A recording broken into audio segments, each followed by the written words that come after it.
kita berencana pakai Kalyana untuk yang kepresidenan. Terus perwakilan dari mereka datang kemari, Pak, lihat apa ya bener gitu. Untuk yang pertama kali itu Bapak Wisnu Tama kalau nggak salah. Oh, yang pakai? Yang ini bagus, ini elek, ini. Oh, yang nyeleksi? Ya, yang nyeleksi. Warna ini elek, jangan dipakai, ganti warna ini, ganti warna ini. Sampai akhirnya jadi cuma 2 warna, sudah selesai. Itu dari Februari mungkin sampai Juli tuh isinya cuman bikin sampel terus. Nah, akhirnya habis gitu sudah oke, fix, baru ditawarkan ke Pak Jokowi, baru Pak Jokowi oke, boleh. Di sekitar bulan Juni atau Juli gitu dibawa ke istana, Pak Jokowi yang pilih. Oh, ini mau warna hitam ya. Kira kita produksinya sesuai arahan, bentuknya juga sesuai arahan. Nah, ini adalah tas yang kemarin untuk souvenir kepala negara untuk acara G20 yang di Bali. Ini yang untuk souvenir presiden. Waktu dibawa ke sana ada komplain nggak? Nggak ada, alhamdulillah, Pak. Alhamdulillah. Ngerudek kan. Ini takut ada kabar nih, gimana nih, komplain apa? Oh, alhamdulillah nggak ada, Pak. Alhamdulillah.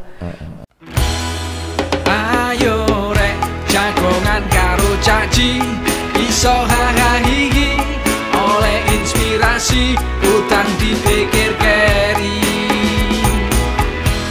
Jangan konco-konco bareng-bareng lumono, timbang kowa-kowa, ayo jagongan bareng, jagongan Surabaya.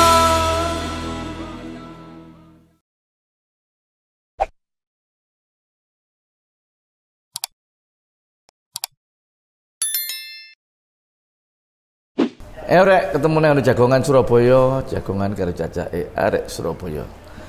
Hari ini saya mungkin podcastnya beda dengan yang biasanya. Kalau biasanya kita di studio saya, di studio Rumah Aspirasi, Rumah Dinas Wakil Wali Kota.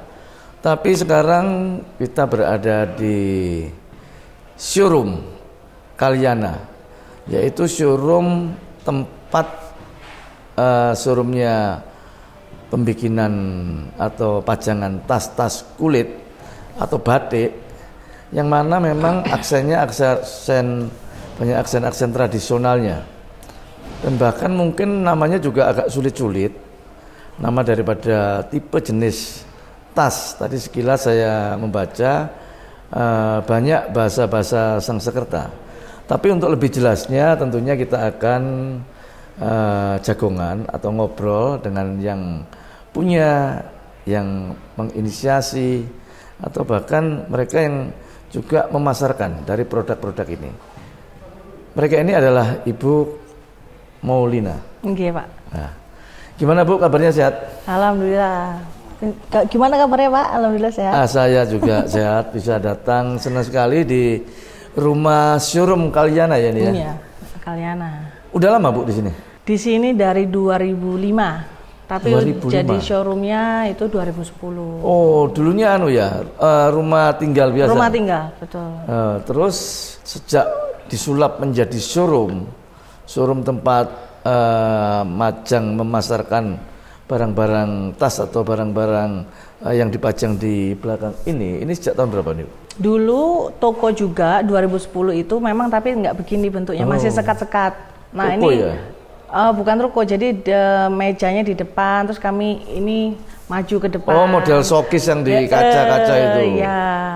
Nah, kalau ini sekarang memang barusan aja karena mau dibuat toko untuk galeri para UMKM juga, Pak, daerah sini, Manyarinda. Jadi gabungan di sini. Jadi saya juga jadi tempat promosinya teman-teman UMKM yang ada di wilayah Manyar sini. Manyarinda, insya Allah gitu. Bu, terinspirasi membuat tas yang memang dari kulit-kulit lokal itu dulu gimana inspirasinya? Dulu tuh saya jualan tas import, Pak. Oh, tas import, tas yang larang-larang dulaan? Mulai dari yang murah, mulai dari 50 ribuan sampai yang LV, sampai kayak gitu ya. Cuman kok lama-lama kayak kurang piye ya, rasanya kok kurang jangkep. Pengen pengen bisa Berkreasi bikin lagi. sendiri ya, berkreasi lagi. Jadi pengen bikin produk sendiri. Jual tas-tas import berarti nilai akeh loh. Iya lumayan. Nah, lho ya, itu kan Iya. inden ya. Iya inden. Itu kan ya sedikit banyak kita tahu lah. Itu kan kalau mau pesen tas-tas yang import, yang punya nama brand yang sudah internasional, itu inden dulu ya berarti? Iya inden. Dulu saya sih pesen. Tapi kan orang-orang sudah pada PO dulu Pak. Jadi, PO dulu. Jadi sebagian besar ya modal sebenarnya dari konsumen juga. Oh iya iya. Iya. Tapi itu mungkin 3 tahun sih saya kayak gitu. Tapi di 2010 itu mulai jalan 2 bikin sendiri sama yang tas impor. Tapi di 2011 itu sudah saya lepas yang impor, fokus di sini. Nah, Gitu. setelah memproduksi tas ini ya, tas yang di belakang ini, tentunya kan juga butuh karyawan. Iya. Ada desainernya, ada tempat untuk memproduksinya, alat jahit dan segala macamnya itu gimana belajarnya dulu? Kalau jahitnya itu saya cari-cari Pak memang pengrajin-pengrajin. Jadi saya kirim-kirim. Jadi kan bermodal dari dulu jualan tas impor. Nah jadi paling enggak bentuknya itu mirip dengan tas-tas yang saya jual dulu kan. Oh ini laku, ini paling dicari. Nah informasi apa ilmu-ilmu yang dari zaman itu tuh saya pakai untuk bikin tas sendiri. Nah penjahitnya saya memang keliling cari penjahit-penjahit. Nah tapi untuk keliling itu kan butuh ya Pak, effort. Terus kadang ya jadinya api, kadang ya kurang api, jadi nggak stabil gitu loh Pak. Akhirnya setelah saya ikut binaan di Sprindak, saya mulai lebih serius lagi untuk jaga kualitas. Akhirnya mau nggak mau ya saya punya satu penjahit gitu di sini. Oh dulu pernah ikut pelatihan? Ikut diajak pameran. Oh ikut pameran di Sprindak? Dibantu promosinya dari Sprindak dulu. Berarti pernah pameran ke luar negeri juga? Pernah, alhamdulillah juga diajak. Itu yang ngajak di Sprindak Surabaya? Kalau ke luar negeri ikut dari Kemendak. Kemendak ya? Iya. Oh, yang dipamerkan juga ini juga? Iya ini juga. Pertama kali produksi tas yang diciptakan model yang seperti apa? Udah nggak ada sih Pak, tapi mirip seperti ini, yang urin ini. Ya. Oh. Tapi dulu full kain batik. Kalau ini kan modelnya tas apa itu? Banyak ini model tas ini sebenarnya. Mereknya Ekner? Ada Ekner, ada LV ya. Oh, rata-rata memang punya model ini. Punya model ini. Punya. Lagi. Tahun berapa ini model-model kayak gini? Ini sudah dari tahun 60-an, 50-an sudah ada yang bikin. Ya? Jadi bentuknya aja mirip kayak guling ini. Cuma variasinya aja yang beda-beda ya. Variasinya beda-beda. Jadi sebenarnya basicnya bentuk tas tuh ya segini-gini. Terus kulitnya itu ambil dari mana? Ada macam-macam, ada dari Jogja, ada dari Pasuruan, ada juga dari Sidoarjo, gitu. Jadi kulit yang bagus untuk tas ya, khususnya tas lokal yang menyerupai daripada mirip-mirip kualitasnya dari luar negeri, itu kulit dari mana? Saat ini sih menurut saya yang biasa saya pesen ini ada dari Tangerang, Jawa Barat kan? Jawa Barat, terus juga dari Jogja juga ada. Tapi memang pesannya nggak bisa sedikit Pak, karena kan dia produksinya itu mesinnya itu agak besar untuk ngewarnainnya itu loh. Nah, tapi bagus nggak rewel. Iya, kulitnya tuh manut Pak. Jadi kalau misalnya dibuat bentuk apa itu bisa manut ngikuti. Nggak kaku, nggak manut, enak. Itu memang khusus untuk tas? Iya, kalau khusus untuk tas ya. Sekarang untuk kulit tuh beda lagi, kulitnya lebih tebel. Kalau untuk kulit dipakai tas tuh biasanya jadi keras. Keras memang? Keras. Setahu saya keras. Jadi untuk tas itu ada lagi. Pertama kali memproduksi, ya toh, karyawannya berapa dulu? Pertama kali ya 1. Jahit? Terus? Jahit, pola. Finishing 1 orang. Oh ada finishingnya? Master kan? Saya. Oh gitu. Jadi cuma jahit, pola, finishing? 1 orang. 1 orang. Desainernya? Saya. Oh, gitu saya ya? bukan desainer tapi kan cuma Bisa, bermodal kan aja ya, tahu yang mana yang laku. Sekarang lihat dari video, dari foto, itu kan tinggal tukang wis bisa ya. Ini model kayak gini iya. bisa semua. Bisa. Dia bisa bikin pola sudah. Nah, dari situ saya belajar juga. Kalau misalnya tas gini oh ini nggak bisa pakai mesin yang ini, harus mesin yang ini, atau enggak kalau saya bikin model kadang kan pengennya kan aneh-aneh Pak, kayak nyeleneh gitu loh, biar gak umum bikin model ya, gini. Loh ini tuh nggak bisa dijahit karena ini nggak ada caranya, luka-lukaannya gitu. Walah, ya wis gitu. Belajar. Jadi harus komunikasi sama tukang jahitnya. Ya? Jadi akhirnya belajar juga dari pengrajin saya sendiri. Pengrajin lah ya. Kemuannya gini tapi nggak di lapangan nggak bisa untuk direalisasikan karena mesin jahitnya nggak bisa ngikuti pola-pola yang diinginkan. Terus misalnya dari gambar cara jahitnya sudah benar, pas jadi kok seje. Oh alah, ternyata lapisan dalamnya tuh harus beda, harus pakai ini. Jadi kalau misalnya kita kulit tok nggak pakai lapisan, jadinya ngelentruk. Mau kayak apa, pakai apa gitu. Belajar juga lagi sendiri.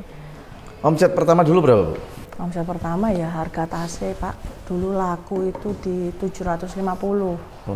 Kain batik, tas kayak gitu, tapi batik tulis. Nah itu terus. Kok jadi model gini? Nah karena diajak pameran itu Pak, keluar terus kata pembelinya, loh Mbak ini kalau misalnya pakai kain gini loh di negara ini nggak bisa. Di negara kita ada saljunya katanya. Kalau misalnya pakai kain repot, kan kita di sini nggak kayak di negaramu kan mau turun naik mobil ya. Kita di sini kan jalan kaki, jadi kita butuhnya tuh tas yang awet gitu. Ya apa ya caranya? Tetap pengen harus ada batik ini. Akhirnya batiknya digrafir di kulit. Oh akhirnya batiknya di kulit bisa ya? Itu di apa? Di pakai laser. Oh laser. Pakai laser. Habis gitu pertama kan nggak saya warnai tuh Pak, bolong-bolong gitu aja. Terus tapi kok kayak kurang api karena serat-seratnya kan kelihatan banget. Akhirnya belajar cari warna, cari cat kulit, diwarnai pakai tangan. Nah yang lama itu ya waktu ngewarnain. Warna itu ya. Kan harus kayak batik kecil-kecil gitu, biar nggak jembret. Sekarang pameran pernah ke negara mana aja pameran? Pameran alhamdulillah kalau diajak itu di Amerika udah pernah. Pernah terus diajak ke Australia pernah. Ke Perindak juga. Kalau Australia itu ada ini. Kalau dulu lewat KBRI, di Canberra pertama kali masuk Australia itu. Terus habis gitu Jepang, alhamdulillah pernah.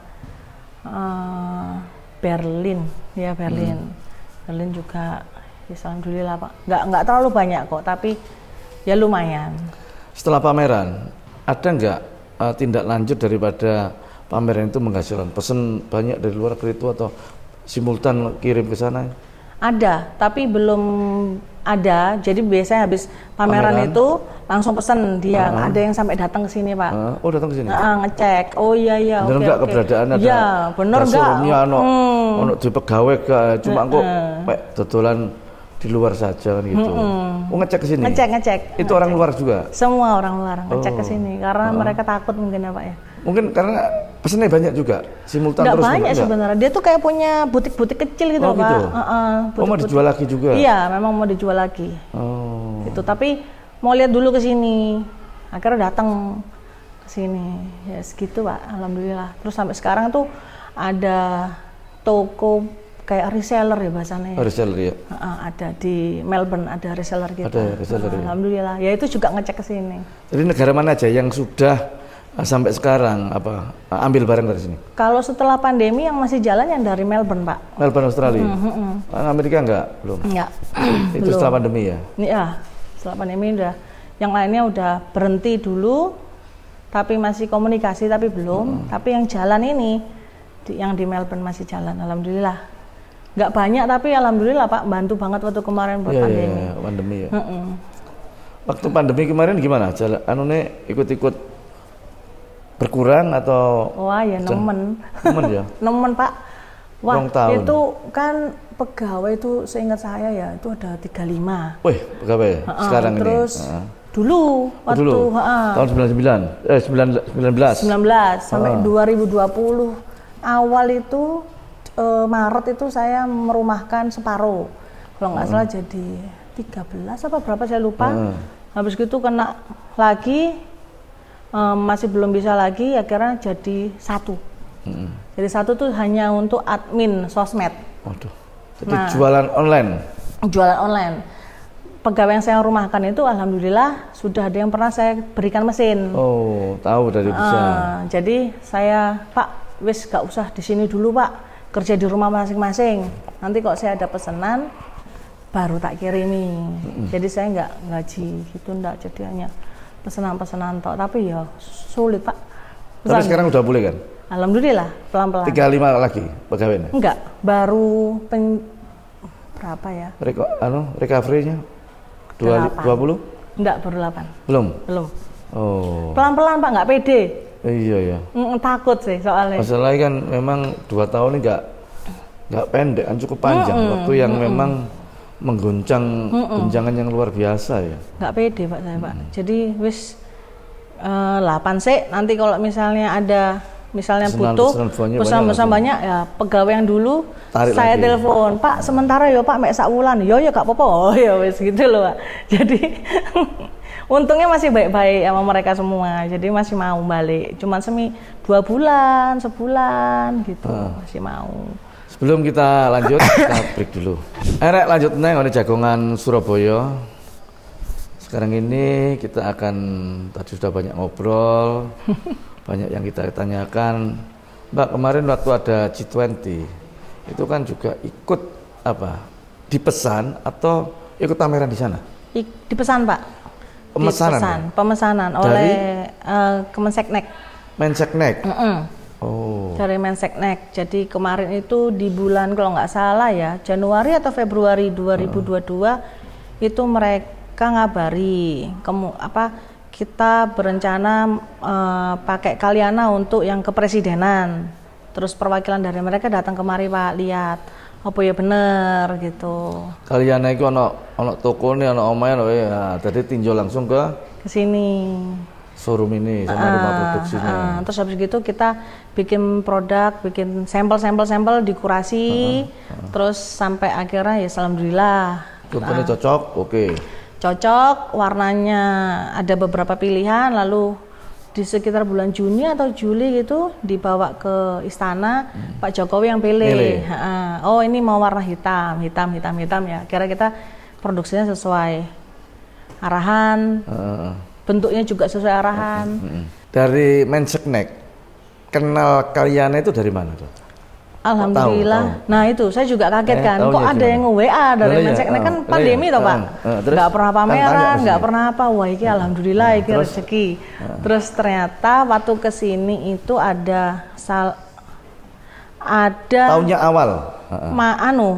Saya pernah pameran di Jakarta. Oh. Ternyata konsumen kami baik banget ibunya memang.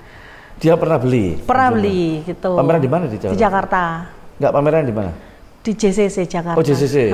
Di Jakarta. Nah dari situ, oh ini saya sudah pakai gitu ibunya kan, terus ibunya ngasih nomor telepon. Ya ngasih nomor telepon, terus ibunya kesini juga, gitu sama. Mbak saya mau yang ini, yang kayak dulu ini. Oh iya bu gitu. Terus akhirnya dirapatin, saya bikin sampel yang nentuin pertama kali itu Bapak Wisnu Tama kalau nggak salah. Oh yang pakai? Yang ini bagus, ini elek, ini. Oh yang nyeleksi? Ya yang nyeleksi. Warna ini elek, jangan dipakai, ganti warna ini. Sampai akhirnya jadi cuma 2 warna, sudah selesai. Itu dari Februari mungkin sampai Juli tuh isinya cuma bikin sampel terus. Nah akhirnya habis gitu sudah oke, fix, baru ditawarkan ke Pak Jokowi, oke, boleh. Alhamdulillah. Proses bikin sampel, itu dituku gak sampel-sampel itu? Beli, Pak. Dibeli ya? Gak menyusahkan, alhamdulillah. Jadi, malah membantu, Pak, sebenarnya. Iya. Sampelnya dibeli ya? Beli. Gak rugi banget? Enggak. Malah enak, Pak. Jadi kan ngerti ya, UMKM-nya kita ini kan lagi sulit. Betul. Jadi pas sampel pun itu sudah dibayar lunas dulu. Baru saya belanja kulit, belanja ini. Jadi pakai uangnya juga dari Seknek itu. Alhamdulillah. Memang niatnya mau membantu UMKM waktu lesu pandemi. Itu yang kan ada 2 item tas, satu untuk souvenir presiden, kepala negara, satunya lagi untuk peserta umum ya. Delegasinya sama menterinya. Delegasinya di luar kepala negara. Yang kepala negara berapa yang pesan? Kepala negara itu kita bikin kalau nggak salah 45 ya Pak. 45 ya, 45. Terus yang untuk delegasi lainnya? Untuk menterinya itu kita bikin 100, untuk delegasinya 400. Lumayan banyak loh ya. Iya, alhamdulillah. Itu dikerjakan Pak dalam Presiden berapa dari bulan kayaknya kok Juli ya mungkin ya, saya ingatnya Juli. Pesannya Juli? Iya, kalau nggak salah Juli. Deal kontrak Juli? November kirim, berangkat dari sini. Nah itu tengah jalan tuh kan hampir 2 tahun nggak ada pesanan toh Pak? Nggak ada pesanan, jadi kepala ini kan nggak. Ada pesanan banyak? Ada pesanan banyak. Kaget Pak, terus kaget. Kan takut elek toh Pak? Iya, kan hati-hati karena kan udah lama kaku nggak gawe, nggak jahit, nggak apa tukang-tukang. Saat pengrajin juga latihan lagi apa? Kan sempat sepi mereka, jadi jahitannya sempat melincir-melincir gitu. Pemenang ini pesanan khusus kone kepala negara. Iya, kan memang bener-bener, wah ini pesanan sing bener-bener kudu apik kan ngono ya. Iya, wah itu kita pengen ngguwetu kan, pengen bagus Pak. Ya ini buat kepala negara, ngisin-ngisin Indonesia. Kanggo event internasional mana? Akhirnya ya memang saya sepaneng juga. Di September tuh kayaknya saya kena stroke itu. Oh benar? Iya. Oh iya dah? Iya Pak. Kata dokter ini stres ini itu. Iya. Oh iya. Pesenannya pesenan akeh terus duduk gak pesenan yang biasa, yang luar biasa kan. Pesenan pernah stroke? Stroke ringan? Ya alhamdulillah. Ya itu juga maksa kembali kerjanya karena belum selesai kan kerjaan Pak. Jadi ya pakai tongkat ke sini, jalannya pelan-pelan, ngecek produksi. Kalau di rumah nggak ngecek tambah stres Pak. Diuber waktu, punya tanggungan, kepikiran ya toh, kan ya apa wis iki event iki gak iso dibatal lah, harus jadi kan. Harus jadi. Awal November sudah dijemput pakai truk di sini. Ini truk. Oh gitu. Truk, jadi truk dari sini nggak campur barang lain, berangkat dari sini wis iring-iringan, ada yang ngawal biar aman truknya. Waktu dibawa ke sana ada komplain nggak? Nggak ada, alhamdulillah Pak. Alhamdulillah. Ngeruwet kan, ini takut ada kabar nih, gimana nih komplain apa? Alhamdulillah nggak ada Pak, alhamdulillah. Nah, paling nggak inilah memang produk UMKM ini sudah berstandar internasional, apalagi kemarin eventnya G20, artinya di sini bertemunya kepala negara di dunia dan souvenir untuk menteri, untuk delegasi yang lainnya dari produk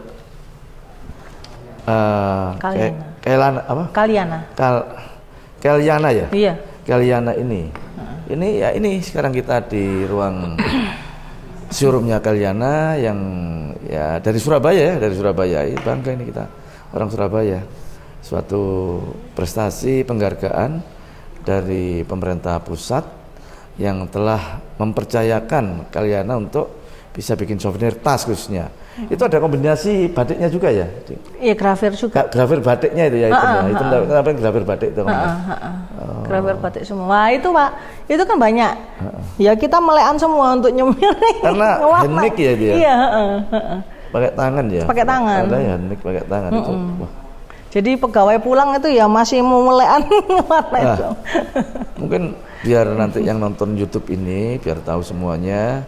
Itu yang khusus untuk souvenirnya presiden atau kepala negara yang dari negara-negara lain itu harganya berapa? Kalau yang untuk presiden tuh memang mahal Pak, karena memang request sampai dalam-dalamnya itu kulit dan minta kulitnya itu kulit domba yang terbaik. Oh, jadi memang jadi 4 jutaan. 4 juta. Karena kan kulit domba yang bagus itu sudah kecil tapi lembut, jadi habis buahnya memang. Ambil dari mana kalau domba? Kalau dombanya dari Jogja, ada pabrik domba khusus ya. Bagus Pak. 4 juta termasuk yang murah loh. Lah iku mbok tukono LV cuma dompet cilik iki 11 juta kok. Iya ya Pak ya. LV dompet iki nih yo. Iya benar. Ini udah full depan belakang. Sampai blusukan zipper dalam tuh kulit semua Pak. Enggak pakai apa-apa, kulit full. Mana tasnya coba? Ini nih Pak. Mana tasnya? Nah, tapi ini saya bikinnya yang enggak full kulit sampai dalam. Oh ini, tapi luarnya ini. Luarnya. Ini yang untuk presiden. Depannya kemarin logo G20. Gitu. Ya. Nah ini adalah tas yang kemarin untuk souvenir kepala negara untuk acara G20 yang di Bali. Ini yang untuk souvenir presiden. Harganya cuma 4 juta ini, Rek. Kulit full halus. Ya, kulit full halus sih. Rambutnya kulit kan. Mbak. Yang satunya lagi, Mbak, mana, Mbak? Ini yang untuk delegasi. Yang untuk delegasi. Yang menteri nggak ada.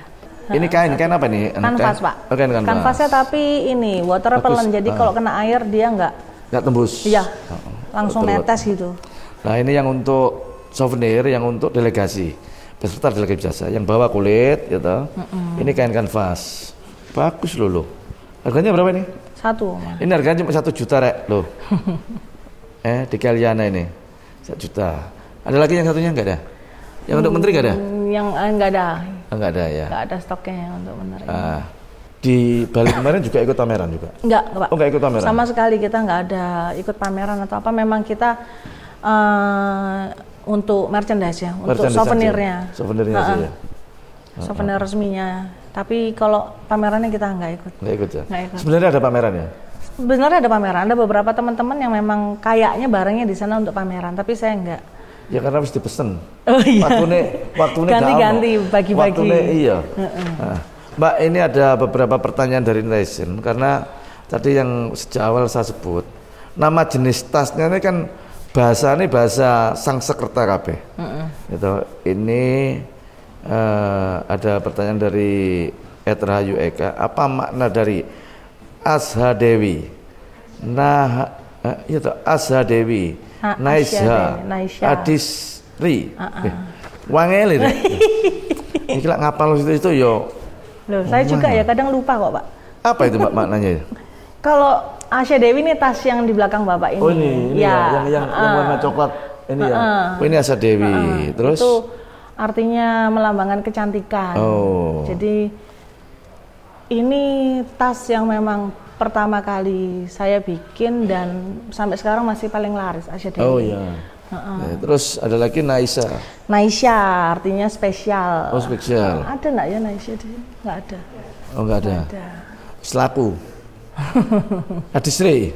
Adisri artinya, nah saya juga nyontul loh, Pak. Abadi, kilau, abadi. Jadi bersinar.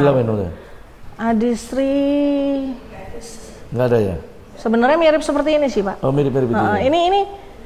Ini kami kasih grafir motif semanggi biar Surabayaan. Untuk anu ya. Ini ada lagi dari Safira Juniardi. Jelaskan kelebihan produk dari Kalyana biar makin meyakinkan lagi konsumen yang dari luar negeri. Ya. Jadi kalau memang Kalyana ini ciri khasnya ya di corak motif batik, nggak hanya batik sih Pak, jadi motif tradisional kita. Ada yang Toraja nih, seperti ini Toraja. Jadi kita mengangkat motif-motif tradisional Indonesia. Tapi diaplikasikan di atas kulit, dan itu pun dicat dengan cat khusus kulit yang anti air. Jadi kami mengharapkan itu pembelinya itu suka dan percaya bahwa produk Indonesia itu ada yang bagus loh, Rek, gitu. Gak kalah lah produk-produk liar. Iya, niatnya gitu awalnya. Ini ada lagi Ed Sudirman 53. Kalau dibandingin sama brand yang udah terkenal, sebetulnya ring harganya nggak jauh beda. Lalu target market Kalyana sendiri itu kemana sih? Target market kita ini awalnya ya Pak, awalnya banget tuh saya bikin tuh pengen untuk orang Indonesia yang tinggal di luar. Oh gitu. Karena waktu itu kan Indonesia itu masih suka produk luar negeri. Luar negeri, nggak seperti sekarang udah teredukasi dengan baik, udah pada cinta produk lokal. Kalau waktu itu kan belum. Jadi saya menyasarnya memang untuk orang Indonesia di sana. Lah kalau sekarang ya tentunya orang Indonesia yang mau dan cinta produk lokal, terus kalau dibawa ke luar negeri itu pede, gitu. Jadi mereka itu bisa menenteng tasnya acara formal di Indonesia, untuk mungkin kunjungan ke negara lain atau acara kantor atau apa itu, tas kalian ini mewakili karakternya Indonesia gitu. Oh. Jadi segmennya lebih di situ. Mbak, ini kan sudah lama ya berproduksi dan sudah lama berkiprah. Yang paling mengesankan selama produk Leliana ini diambil dari apa itu, dipesan dari apa selain G20 tadi sebelumnya apa yang mungkin ada orang pejabat yang punya koleksi dari tas ini? Kalau saya itu senang banget kalau tas saya itu misalnya ada dubes yang pakai, terus ternyata sampai sekarang tuh tasnya masih dipakai. Oh, gitu ya? Pak. Masih dipakai. Jadi kalau kunjungan tuh masih dipakai. Terus ada beberapa artis senior. Oh iya. Itu saya senang banget. Jadi pakai juga Pak. Sampai tasnya kan, Mbak, ini tasnya saya tolong dirapikan lagi, kan kalau sudah dipakai kan pasti kan tas itu kan lungset, agak berubah bentuk, itu minta dibenerin gitu. Bukti kalau memang masih dipakai dan masih langganan sampai sekarang. Itu saya seneng kalau bisa sampai diterima kayak gitu, Pak. Terakhir closing statementnya untuk para pengrajin tas, atau mungkin sampaikan kepada orang yang ingin mempunyai usaha seperti Mbak, apa yang mau disampaikan? Kalau saya mau menyampaikan itu pede aja lah. Pokoknya berusaha terus, nggak usah mikir kayak nanti apa ya payu, insya Allah mesti payu lah kalau memang itu rezekinya. Jadi yang penting dicoba dulu. Kalau ada halangan ya ada jalan yang lain. Jadi harus tekun. Tetap semangat, tekun aja. Memang kalau kayaknya kan saya dari 2010 ya Pak, tapi sebenarnya 2010 sampai segini itu ya jalannya naik turun sekali. Nggak mulus ya. Jadi memang harus tekun. Kalau kayak pengen mutung ya bolak-balik sebenarnya. Bolak-balik coba terus akhirnya gak jadi. Tapi ya kalau harus ada dijalani terus. Jadi ya semangat aja. Pasti bisa kok, insya Allah bisa. Pasti bisa ya. Terima kasih dari Kaliana di showroomnya ini. Mudah-mudahan produksi tas atau mungkin kerajinan tangan, ada batik atau yang lainnya bisa tersentuh dan menyentuh untuk di tingkat nasional maupun internasional. Terima kasih untuk Kaliana. Terima kasih. Alhamdulillah. Oke.